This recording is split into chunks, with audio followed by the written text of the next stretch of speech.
जय हिंद साथियों, जय सिया राम, जय बजरंगबली, हर हर महादेव। मित्रों, आज श्री रामचरितमानस अक्षरशः कथा ज्ञान यज्ञ के अगले दिवस में पृष्ठ संख्या 523, दोहा संख्या 16 से आगे बढ़ रहे हैं। पिछले दिवस में हमने बहुत प्रकार से बहुत सारी चीजों का अध्ययन किया। आगे हम लोग देखते हैं कि किस प्रकार से अब प्रभु के आश्रम में शूर्पणखा का प्रवेश होता है और किस प्रकार से अब प्रभु जो मुख्य लीला करना है उस लीला करने का आधार अब रखना प्रारंभ करते हैं। गोस्वामी जी ने इतनी सुंदर रचना लिखा है और इस रचना को रचने के पश्चात जो समाज को प्रस्तुत किया है, अगर इससे ज्ञान अर्जन किया जाए और ज्ञान अर्जन के साथ साथ अपने जीवन में उतारा जाए तो निश्चित रूप से जीवन एक सुंदर और श्रेष्ठ होगा।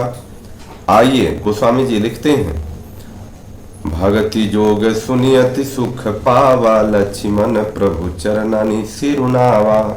इस भक्ति योग को सुनकर लक्ष्मण जी ने अत्यंत सुख पाया। दल लक्ष्मण जी ने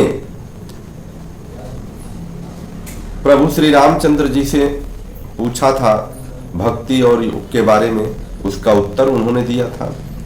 एहि विधि गए कछुक दिन बीती, कहत विराग ज्ञान गुण नीति। इस प्रकार वैराग्य ज्ञान गुण और नीति कहते हुए कुछ दिन बीत गए। अब आगे शूर्पणखा का प्रवेश होता है। शूर्पणखा रावण के बहिनी, दुष्ट हृदय दारुण जस अहिनी। पंचवटी सो गई एक बारा, देखी विकल भई जुगल कुमारा। शूर्पणखा नामक रावण की एक बहन थी जो नागिन के समान भयानक और दुष्ट हृदय की थी। वह एक बार पंचवटी में गई और प्रभु श्री राम और लक्ष्मण को देखती है तो देखते ही वह व्याकुल हो जाती है। और इस पर वर्णन किया है गोस्वामी जी ने कि भ्राता पिता पुत्र उरगारी, पुरुष मनोहर निर्खत नारी। होई विकल सक मनहीन रोकी, जिमि रवि मणि द्रव रवि ही बिलोकी। कागभूषण जी कहते हैं, हे गरुण जी, शूर्पणखा जैसी राक्षसी धर्म ज्ञान से शून्य कामांध स्त्री मनोहर पुरुष को देखकर चाहे वह भाई हो, पिता हो, पुत्र हो, विकल हो ही जाती हैं और मन को नहीं रोक सकती। आप सभी लोग यह देखते हैं कि इस प्रकार का भाव देखने को मिलता है। जैसे सूर्यकांत मणि सूर्य को देखता है, उसी प्रकार से शूर्पणखा नामक जो स्त्री है उस प्रकार की स्त्रियों में यही भाव होता है। रुचिर रूप धरि प्रभु पहि जाई, बोली वचन बहुत मुस्काई। रुचिर रूप धरि, वह सुंदर रूप धारण करके प्रभु के पास जाती है और जा करके बोलती है। वह बोली वचन बहुत मुस्काई, वह मुस्कुरा करके वचन बोलती है कि तुम सम पुरुष नमो सम नारी, यह संजोग विधि रचा विचारी। न तो तुम्हारे समान कोई पुरुष है, न मेरे समान स्त्री। विधाता ने यह संयोग बहुत विचार कर रचा है। शूर्पणखा ने खूब सुंदर रूप बना लिया था। माया का रूप बना करके प्रभु के सामने वो जाती है। उसको ये नहीं पता है कि जगतपति प्रभु श्री रामचंद्र जी, जिनके इशारे मात्र से सारे लोक की माया नष्ट हो सकती है या सारा लोक माया ग्रस्त हो सकता है, उसके सामने तुम्हारा माया कितना चलेगा। आगे फिर वो कहती है प्रभु से, मम अनुरूप पुरुष जग माही। करे कि मेरे योग्य पुरुष जगत भर में नहीं है। देखे खोज लोक तिहु नाही, मैंने तीनों लोकों में खोज करके देख लिया है। ताते अब लगी रही कुंवारी, मनुमाना कछु तुम्ही निहारी। इसी से मैं अब तक कुमारी रही, अब तुमको देखकर कुछ मन माना। देखिए, शूर्पणखा का विवाह हुआ था परंतु यहाँ उसने कुमारी भाषा का उपयोग किया। विद्युजीवा नामक एक राक्षस था जिससे विवाह हुआ था, रावण ने ही जिसका वध कर दिया था। और अब जो है वो अपने आप को इस प्रकार से कहती है। तो प्रभु चिंतन करते हैं कि लग रहा है यहाँ का भाषा ही इस प्रकार का है क्या।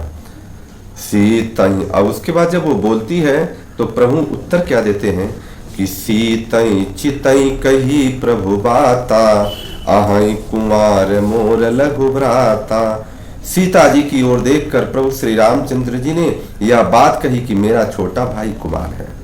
तब यह लक्ष्मण जी के पास गई। देखिए, प्रभु को यह बात समझ में आई कि हो सकता है कि जिसके पास साथ में पति न हो उसको यहाँ पर कुमार कहा जाता हो, और जिसके पास पत्नी नहीं होगी साथ में उसको कुमार कहा जाएगा। अगर ये तार्किक दृष्टि से देखा जाए तो ये भी सत्य निकलता है। कुछ लोगों का जो मूढ़ बुद्धि है वो लोग इस बात को प्रसारित भी करते हैं कि क्या भगवान ने झूठ बोला। तर्क जब आप करेंगे इसमें तो आपको समझ में आएगा कि उन्होंने एक शब्द भी झूठ नहीं बोला। वह लक्ष्मण, और इसी में वो देखिए कितनी परीक्षा भी हो जा रही है। लक्ष्मण जी के पास जाती है, अर्थात स्पष्ट है कि उसको श्री राम से भी प्रेम नहीं है, लगाव नहीं है। वह कामांध थी, इसलिए अब लक्ष्मण जी के पास भेजे तो वहां भी चली गई। गई लक्ष्मण रिपु भगिनी जानी, प्रभु बिलो की बोले मृदुबानी। और लक्ष्मण जी उसे शत्रु की बहन समझ करके प्रभु की ओर देखकर कोमल वाणी से कहते हैं। लक्ष्मण जी ने क्या कहा कि सुंदरी सुन मैं उन कर दासा, पराधीन नहीं तोर सुपासा। हे सुंदरी सुनो, मैं तो उन्हीं का दास हूं, और मेरे साथ रहने का मतलब तुमको दासी बनना पड़ेगा। तो क्या पराधीन कोई बनना चाहता है, कोई होना चाहता है? मैं पराधीन हूं, अतः तुम्हें सुख न होगा, अर्थात तुम्हें भी दासी का रूप देना पड़ेगा। प्रभु समर्थ कौशलपुर राजा, जो कछु करहीं उन्हीं सब छाजा। प्रभु समर्थ हैं, कौशलपुर के राजा हैं, वे जो कुछ करें उन्हें सब फलता है।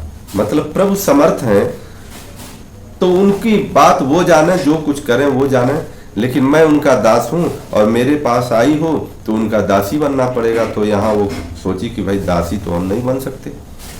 सेवक सुख चहमान भिखारी, व्यसनी धन शुभ गति विभिचारी।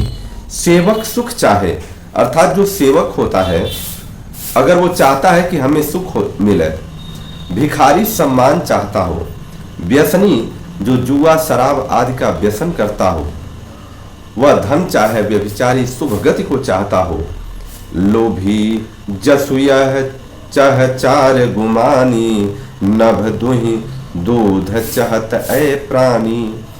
और लोभी यश चाहे और अभिमानी चारों फल धर्म अर्थ काम मोक्ष चाहता हो। तो ये सब प्राणी आकाश को दूह कर दूध निकालना चाहते हैं। अर्थात अगर इस प्रकार का हमारा व्यक्तित्व है और हम चाहते हो कि सेवक हैं तो सुख चाहते हो, भिखारी हैं मान सम्मान चाहते हो, व्यसनी हैं अर्थात जुआ शराब इत्यादि का सेवन करते हैं तो फिर हम उसको, व्यसन है तो धन चाहते हो, क्योंकि जितना जुआ शराब के सेवन वालों के पास धन नहीं हो सकता। लोभी अगर है तो यश नहीं मिलेगा, क्योंकि हर जगह आपका लोभ उत्पन्न हो जाएगा। ये सब, और जो अभिमानी होता है, गुमानी होता है, उसको धर्म अर्थ काम मोक्ष कुछ भी नहीं मिलता। पुनि फिर राम, जब ये संदेश, ये ज्ञान लक्ष्मण जी उसको समझाते हैं तो फिर सुनपखा फिर से राम जी के पास आती है। पुनि फिर राम निकट सो आई, प्रभु लक्ष्मण पही बहुरी पठाई। वह लौट कर फिर श्री राम जी के पास आई। प्रभु ने फिर उसे लक्ष्मण जी के पास भेज दिया, मतलब फिर आई और फिर प्रभु ने लक्ष्मण जी के पास भेज दिया। अब उसको यहाँ से वहां, वहां से यहाँ फुटबॉल की तरह से जब लोगों ने उपयोग किया तो लक्ष्मण जी अब नाराज हो गए और कहते हैं कि लक्ष्मण कहा तो ही सो बरई, जो तृण तोरी लाज परिहरही। लक्ष्मण जी कहते हैं कि तुम्हें वही बरेगा जो लज्जा को तृण के समान तोड़कर त्याग देगा, अर्थात जो निर्लज्ज होगा वही तुम्हारा वरण करेगा। तब खिसियानी राम पही गई, रूप भयंकर प्रगटत भई। और उसके बाद वह क्रोध से खिसिया करके, जिसको कहते हैं क्रुद्ध होकर के, प्रभु श्री राम जी के पास गई और अपने भयंकर रूप को उनके सामने प्रस्तुत कर दिया। और प्रकट कर दिया। सीता ही सभय देखी रघुराई, सीता जी को भयभीत देखकर कहा अनुज सन शयन बुझाई। श्री रघुनाथ जी ने लक्ष्मण जी को इशारा देकर के कहा, इशारा देकर के अपना जो संदेश देना था कहा। क्यों? क्योंकि उन्होंने कहा कि देखियो, इसको जितनी भी नीति के बातें बताई गई हैं कान से उसको समझ में नहीं आया। कान में डाला गया नीति की सुंदर बात, परंतु वो भी इसके समझ में नहीं आया। और किस प्रकार से यह नाक का उपयोग करते जो धरती है स्मेल के रूप में, और यहाँ पर चली आई। तो इशारे में लक्ष्मण जी समझ गए कि इसके नाक कान का हिसाब करना होगा। और इसका दो आशय हो जाता है, एक तो नाक और कान पर जब प्रहार होता है तो ये माना जाता है कि अगले आदमी को चुनौती दे दी जाती है। लक्ष्मण अति लाघव सो नाक कान बिनु कीन्ही, ताके कर रावण कह मनो चुनौती दीन। लक्ष्मण जी ने बड़ी फुर्ती से उसको बिना नाक कान की कर दिया, मानो उसके हाथ रावण को चुनौती दे दी। नाक कान बिनु भई बिकरारा, जनु श्रव शैल गैरु के धारा।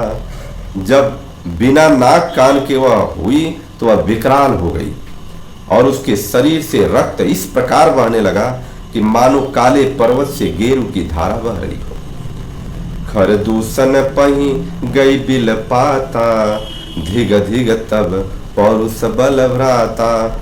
सब विलाप करती हुई खरदूषण के पास गई और बोली, हे भाई, तुम्हारे पौरुष को धिग धिग अर्थात धिक्कार है, तुम्हारे बल को धिक्कार है। ते ही पूछा सब कहीं सी बुझाई, जातु धान सुनि सेन बनाई। धाये निशिचर निकर बरु था, जनु सपक्ष कज्जल गिरिजू था। उन्होंने पूछा, तब शूर्पणखा ने यह समझा कर कहा। सब सुनकर राक्षसों ने सेना तैयार कर दी। शूर्पणखा ने जब सारी कहानी बताई थी, राक्षसों ने सारी सेना को तैयार कर दिया और राक्षस समूह झुंड के झुंड दौड़ पड़े, मानो पंखधारी काजल के पर्वतों का झुंड। नाना बाहन नाना कारा, नाना युद्ध धर घोर अपारा। सोपन खाया गे कर लीनी, अशुभ रूप श्रुति नासाहिनी। वे अनेकों प्रकार की सवारियों पर चढ़े हुए तथा अनेकों आकार के हैं। वे अपार हैं और अनेकों प्रकार के असंख्य भयानक हथियार धारण किए हुए। उन्होंने नाक कान कटी हुई अमंगल रूपड़ी शूर्पणखा को आगे कर लिया और फिर चल दिए। जब आप अमंगल रूप वाले किसी भी जीव को आप आगे करके अपने किसी कार्य के लिए चलेंगे तो आपका अमंगल ही होगा, ऐसा ज्ञान यहाँ पर मिलता है। असगुण यमित होई भयकारी, गणहीन मृत्यु विवश सब झारी। गरजहि तरजहि गगन उड़ाही, देखि कटकु भटयति हर्षाही। अनगिनत भयंकर अपशकुन हो रहे हैं, परंतु जब अपशकुन होता है और व्यक्ति मृत्यु के बस में हो जाता है तो उसको कुछ समझ में नहीं आता है, परंतु मृत्यु के बस होने के कारण वे सब के सब उनको कुछ भी अब समझ में नहीं आ रहा है। यह ज्ञान है कि जब भी अपशकुन हो और समझ में ना आए और उसको, तो फिर समझिए कि व्यक्ति का कुछ बुरा ही होने वाला है। गरजते हैं, ललकारते हैं और आकाश में उड़ते हैं। सेना देखकर योद्धा लोग बहुत ही हर्षित होते हैं। को कह जियत धरऊं दो भाई, धरि मारऊं त्यों लेऊं छड़ाई। कोई कहता है दोनों भाई को जीता ही पकड़ लो, पकड़ कर मार डालो और स्त्री को छीन लो। धूरी पूरी नभ मंडल रहा, राम बुलाई अनुज सन कहा। आकाश मंडल धूर से भर गया। तब श्री राम जी ने लक्ष्मण जी को बुलाकर उनसे कहा कि लय जानकी ही जाऊं गिरि कंदर, आवा निशिचर कटकु भयंकर। राक्षसों की भयानक सेना आ गई है, जानकी जी को लेकर तुम पर्वत की कंदरा में चले जाओ। रहे हूं सजग सुनि प्रभु कै बानी, चले सहित श्री सर धनु पानी। सावधान रहना। प्रभु श्री रामचंद्र जी के वचन सुनकर लक्ष्मण जी हाथ में धनुष बाण लिए श्री सीता जी को साथ लिए चल दिए। देखी राम रिपुदल चलियावा, बिहसी कठिन कोदंड चढ़ावा। शत्रुओं की सेना चली आई। यह देखकर श्री राम जी ने हंसकर कठिन धनुष को चढ़ाया और उसके बाद कोदंड कठिन चढ़ाई, सिर जट जूट बाधत सोह क्यों। मरकत सयल पर लरत दामिनी, कोटि सो जुग भुजग ज्यों। कटि कसी निसंग विशाल भुज गहि, चाप विसिक सुधारी कै। चितवत मनहु मृगराज, प्रभु गजराज घटा निहारी कै। कठिन धनुष चढ़ाकर सिर पर जटाजूट बांधते हुए प्रभु कैसे शोभित हो रहे हैं, जैसे मरकत मणि पन्ने के पर्वत पर करोड़ों बिजलियों से दो सांप लड़ रहे हैं। कमर में तरकस कसकर विशाल भुजाओं में धनुष लेकर और बाण सुधार कर प्रभु श्री राम जी राक्षसों की ओर देख रहे हैं। मानो मतवाले हाथियों के समूह को देखकर सिंह ताक रहा हो, देख रहा हो। आई गए बगमेल, धरऊं धरऊं धावत सुभट। जथा बिलोकु अकेल, बाल रवि घेरत दनुज। पकड़ो पकड़ो पुकारते हुए राक्षस योद्धा बाघ छोड़कर बड़ी तेजी से दौड़े और आए। उन्होंने श्री रामचंद्र जी को चारों ओर से घेर लिया। जैसे बाल सूर्य उदयकालीन सूर्य को अकेला देखकर संदेह नामक दैत्य घेर लेता, मंदेह नामक दैत्य घेर लेता। प्रभु बिलो की सरस कहीं न डारी, थकित भई रजनी चर भाधारी। सचिव बोली बोले खर दूषण, यह को नृप बालक नर। सौंदर्य माधुर्य निधि प्रभु श्री रामचंद्र जी को देखकर राक्षसों की सेना थकित रह गई, अर्थात मोहित हो गई। वे उन पर बाण नहीं छोड़ सके। मंत्री को बुलाकर खरदूषण ने कहा, यह राजकुमार कोई मनुष्यों का भूषण है। नाग असुर सुर नर मुनि जेते, देखे जिते हते हम केते। हम भरी जन्म सुनहु सब भाई, देखी नहीं ऐसी सुंदरताई। जितने भी नाग असुर देवता मनुष्य और मुनि हैं, उनमें से हमने न जाने कितने ही देखे हैं, जीते और मार डाले। पर हे सब भाइयों सुनो, हमने जन्म भर में ऐसी सुंदरता कहीं नहीं देखी। यद्यपि भगिनी कीन्ही कुरूपा, बधलायक नहीं पुरुष अनुपा। यद्यपि इन्होंने हमारी बहन को कुरूप कर दिया है, तथापि ये अनुपम पुरुष वध करने योग्य नहीं है। अर्थात प्रभु का शरीर देख करके, चेहरा देख करके अब सब मोहित हो रहे हैं। देहु तुरत निज नारी दुराई, जियत भवन जाऊं दो भाई। और वो कहता है कि छिपाई हुई अपनी स्त्री हमें तुरंत दे दो और दोनों भाई जीते जी घर लौट जाओ। मोर कहा तुम ताही सुनावऊं, तासु वचन सुनिया तुर आवऊं। दूतन कहा राम सन जाई, सुनत राम बोले मुस्काई। मेरा यह कथन तुम लोग उसे सुनाओ और उसका वचन सुनकर शीघ्र आओ। दूतों ने जाकर यह संदेश श्री राम जी से कहा। उसे सुनते ही श्री राम जी मुस्करा करके बोले कि हम क्षत्रिय मृगया बन करही, तुमसे खल मृग खोजत फिरही।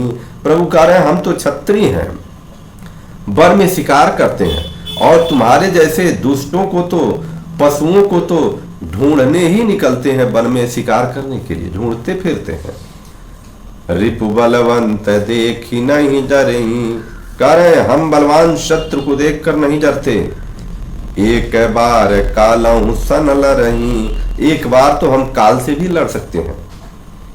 यद्यपि मनुज दनुज कुल घालक, अमुनि पालक खल सालक बालक।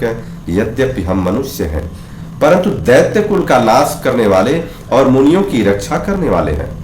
जौन होई बल घर फिरी जाहूं, समर विमुख मैं आतऊ न काहूं। यदि बल न हो तो घर लौट जाओ। संग्राम में पीठ दिखाने वाले किसी को मैं नहीं मारता। रन चढ़ी करिय कपट चतुराई, रिपु पर कृपा परम कदराई। दूत न जाई तुरत सब कहूं, असुनि खर दूषण उर अति दहूं। रण में चढ़ आकर कपट चतुराई करना और शत्रु पर कृपा करना तो बड़ी भारी कायरता है। दूतों ने लौटकर तुरंत सब बातें कही, जिसे सुनकर खरदूषण पर हृदय अत्यंत जल उठा। इस प्रकार से प्रभु श्री रामचंद्र जी ने खरदूषण को समझाया और उसका हृदय अब जल उठा।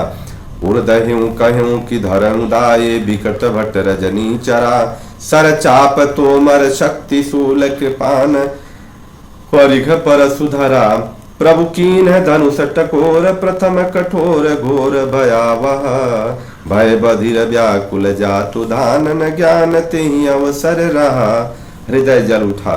तब उन्होंने कहा, पकड़ लो, कैद कर लो। भयानक राक्षस योद्धा बाण धनुष तोमर शक्ति शूल कृपाल इत्यादि फरसा लेकर के दौड़ पड़े। प्रभु श्री राम जी ने पहले धनुष का बड़ा कठोर घोर और भयानक टंकार किया, जिसे सुनकर राक्षस बहरे और व्याकुल हो गए। उस समय उन्हें कुछ भी होश न रहा। सावधान हुई धाये, जानी सबल आरती। लागे वर्षन राम पर, अस्त्र शस्त्र बहुभांति। फिर वे शत्रु को बलवान जानकर सावधान होकर दौड़े और श्री रामचंद्र जी के ऊपर बहुत प्रकार से अस्त्र शस्त्र बरसाने लगे। तिनके आयुध तिल सम, करि काटे रघुबीर। अतानि सरासन श्रवण लगी, पुनि छाड़े नित निज तीर। रघुवीर जी ने उनके हथियारों के तिल के समान टुकड़े टुकड़े कर डाले। फिर धनुष को कान तक तान कर अपने तीर छोड़े और इस प्रकार से प्रभु अब संहार करना प्रारंभ करते हैं। आगे अगले दिन आप सभी लोग प्रभु के सन्मुख होकर के प्रभु की आराधना करें। इसी में आपका कल्याण है। किसी भी प्रकार के संकट से, दुख से, किसी भी प्रकार की विपत्ति से निवारण का एकमात्र साधन है कि प्रभु श्री राम के शरण में आ जाएं। प्रभु श्री राम सारे संकटों को हरने वाले हैं। आप सभी लोगों का शुभ हो, मंगल हो।